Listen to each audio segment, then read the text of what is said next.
চলুন আজকের এই আলোচনায় আমরা রাজশাহী বিশ্ববিদ্যালয় এই ইউনিটের ভর্তি পরীক্ষার নম্বর আর সম্ভাব্য ফলাফল নিয়ে একটু কাটাছেড়া করি। তো প্রথমেই যে সংখ্যাটা চোখে পড়ে সেটা হলো মোট আসন সংখ্যা, প্রায় ১৯০০রও বেশি। কিন্তু এই সংখ্যাটাই সব না, আসল গল্পটা লুকিয়ে আছে এর বণ্টনের মধ্যে। হ্যাঁ, এই যে ১৯০০র বেশি আসন, এটা কিন্তু সবার জন্য একইভাবে খোলা না।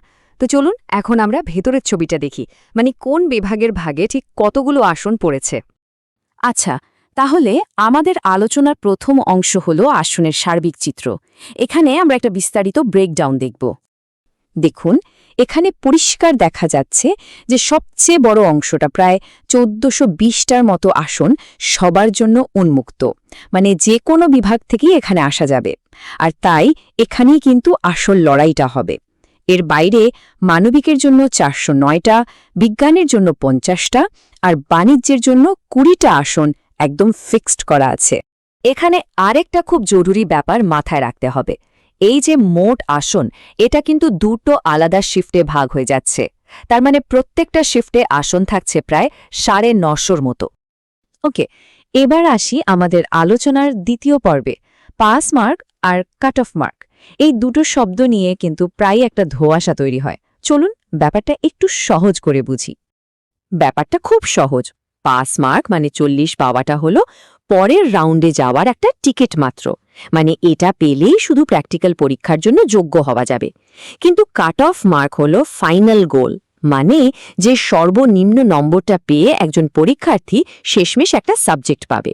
সোজা কথায়, পাস করলে কিন্তু সিট কনফার্ম না, আসল খেলাটা হলো কাট অফ মার্ক নিয়ে। আচ্ছা, যেহেতু পাস মার্ক আর কাট অফের পার্থক্যটা এখন আমাদের কাছে পরিষ্কার, তাহলে চলুন এবার সবচেয়ে ইন্টারেস্টিং অংশে যাই। এই বছরের কাট অফ মার্ক কেমন হতে পারে সেই পূর্বাভাসটা একটু দেখি। এখানে একটা ট্রেন্ড খেয়াল করুন।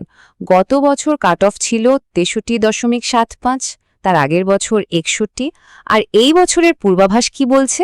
৫৭ থেকে ৫৯-এর মধ্যে। মানে পরিষ্কারভাবে একটা নিম্নমুখী প্রবণতা দেখা যাচ্ছে, গত ২ বছরের তুলনায় কিন্তু বেশ কম।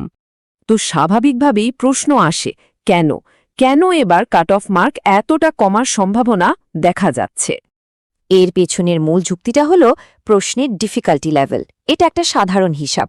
প্রশ্ন যদি কঠিন হয় তাহলে পরীক্ষার্থীদের গড় নম্বর কমে যায়, আর তখন কাট অফ মার্কও নিচে নেমে আসে। আর প্রশ্ন সহজ হলে ঠিক তার উল্টোটা ঘটে, কাট অফ মার্ক বেড়ে যায়। তো সব মিলিয়ে যা ধারণা করা হচ্ছে, কাট অফ মার্কটা এবার ৫৭ থেকে ৫৯-এর মধ্যেই থাকার সম্ভাবনা সবচেয়ে বেশি। ৬০ পার করার সম্ভাবনা কিন্তু বেশ কম। বেশ, নম্বর তো বোঝা গেল, কিন্তু শুধু নম্বর দিয়ে তো হবে না, আসল কথা হলো পজিশন। তো চলুন এবার দেখি এই নম্বরগুলোর র্যাঙ্কে কেমন প্রভাব ফেলতে পারে আর কার সম্ভাবনা কতটুকু। এখানে সম্ভাবনার ৩টা স্তর দেখা যাচ্ছে। যাদের পজিশন ১৪০০ বা ১৫০০-র মধ্যে থাকবে তাদের প্রথম মেরিট লিস্টে সাবজেক্ট পাওয়ার সম্ভাবনা অনেক বেশি, মানে এরা বেশ সেফ জোনে আছে। যাদের পজিশন ১৮০০ বা তার কিছু বেশি, তাদেরও শেষ পর্যন্ত একটা ভালো সুযোগ আছে। এমনকি পজিশন ২০০০ পার হলেও কিন্তু একটা সুযোগ তৈরি হতে পারে।